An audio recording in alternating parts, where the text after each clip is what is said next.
I really want to speak directly to the people of St. Lucia and the people of Ansari. When you're in this business as long as me, you remember many things. I remember sometime in 1997, we opened the gates in the Vendors Arcade. There was a gate in the Vendors Arcade that was attached to the cruise port. The cruise ships used to come in, and the visitors used to get out of the gate, get out of the ship, and have to walk across and go into their activities. And the gate where the vendor sold was closed, and people could not come direct from the port into the gate.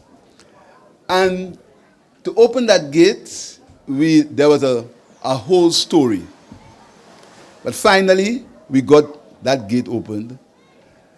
And what happened now is that visitors left the ship and could go directly into the Vendors Arcade and buy stuff from the vendors. It was a small but significant point.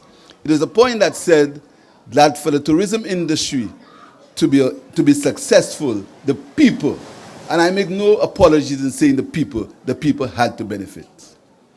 Second story, there is a viewing point next to Government House. And taxi drivers used to bring people to view the scenery. And when they wanted to go to the washroom, they said to them, go over there. And they used to say, go over there. And the tourists used to walk and say, we'll go over there, there, there. And there was no there. There was a bush.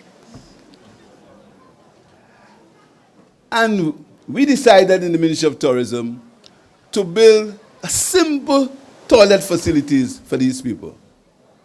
And then we developed at that point a philosophical undertaking that the benefits of tourism must accrue to as many people as possible. And I remember being ridiculed. I remember a radio announcer who is still on the radio today, being in his program and saying, Pierre Moun, Ale, Sulphur Springs, Ekpont, Timet, Souf. I remember these things. I've been around long enough to remember that. And I was ridiculed. Because they thought, what were you talking about? You were talking about tourism and talking about benefits, etc. Tourism is about hotels. Tourism is about major investment. It's about hotels, and it's about people working in these hotels. That's what it was all about. But we persevered, and we developed what at the time we called a philosophical basis for the tourism industry, which was the benefits of tourism must accrue to as many people as possible. And we started by giving incentives to the taxi drivers. The taxi drivers, all incentives went to hotels. We gave incentives to taxi drivers. We gave incentives to, I don't know if many of you know, there was a STEP program in the tourism industry. It was called STEP. So when you're about STEP, it's not only about what you think. We had a STEP in tourism at some point. There was a STEP. And it was the development, then there was the Nature Heritage Tourism Program. It was a philosophical, a fundamental philosophical shift. Fundamental in many ways. And I remember that.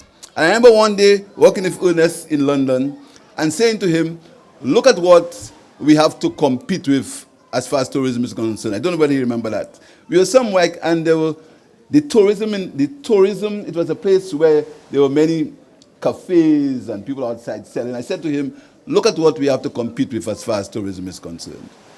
And I thought to myself that we have to find a way to make the people benefit from the tourism industry.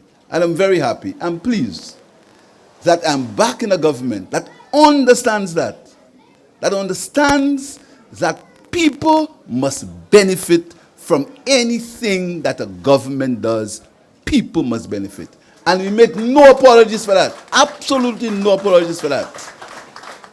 And in the discussion on the GPH sale, or about you sold a port. How can you sell a port? I mean, these are things that are ludicrous and you don't want to discuss them. How can you sell a port?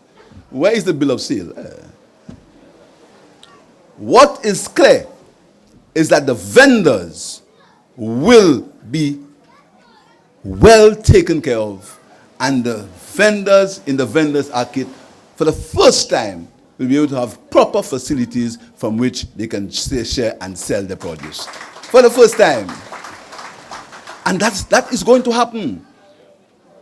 But I want, before I end, the guy said, I want to talk to the people directly. There is a slogan around the place that says, protect the victory. I want to say to the people of Anseri and the people of St. Lucia, protect tourism. Because we can do whatever we want. If we continue, or if we start, or if we begin to harass people, if we begin to price gouge, if we begin to treat people in a way that they do not feel at home, we're going to be wasting our time. All these facilities will go to waste. So the people must understand that this is for them. We care about you and we care about your welfare. We have to create wealth. Wealth has to be created from the bottom up. We have to have a St. Lucia where every young man and woman believes that someday he can be a millionaire. We have to have a St. Lucia where every young man and woman believes that he can own a business, that they can improve. They do not have to be how their parents were. They have to do better than their parents. This is the St. Lucia that I dream of. And this is the St. Lucia we have to create. And the tourism industry, that brings him about, think about 1 million people coming to your shores. And think about you, the young people. Think about you finding something for these 1 million people to go back with or to spend their money on. Just think about it. Just let your creative energies flow. Think about if you can do hair braiding. Simple. Think about things that you can do to ensure that the tourist dollar remains in St. Lucia. So I'm very happy that Dr. Hilaire and the Tourism Authority, they are developing on these ideas. And I'm pleased. And I want to be associated with it. Not because I was a Minister of Tourism, but because I want to associate myself with a government that deals with the development of people. And as I've always said, that for people to develop, you must create the environment for them to develop. We want investment in hotels. In fact, investment in hotels have begun. For the last 6 years, there have been no additions to hotels in St. Lucia. But if you go now, you'll find that investment in hotels are increasing. Because we want the hotels to make a profit. We want them to make a profit. We want the taxi drivers to make a profit. But we want the people in the country. We want them to improve their well-being and improve their quality of life. So I fully endorse this program. I want to thank Roddy Suma from CARICOM Development Fund for making the finance available. I want to thank the government of Taiwan for initiating the program. And I have a little secret for Roddy. I'll be by you very shortly. You can't give all the reasons, we'll talk. So I want to thank all of you, all the staff, the people who have bought into the idea. And I don't want you to look at it only as a job. You have to look at it as a mission, a philosophical undertaking to improve people's lives. Not only as a job for a salary. You must live it. You must understand it. These people that you see who probably sometimes may be a bit troublesome, they are not them people. They are the people of St. Lucia who make up St. Lucia, who have the same aspirations as everyone else. The people of Anseri, they want to send their children to school. They want their children to be doctors and lawyers and economists and farmers and good fisher people.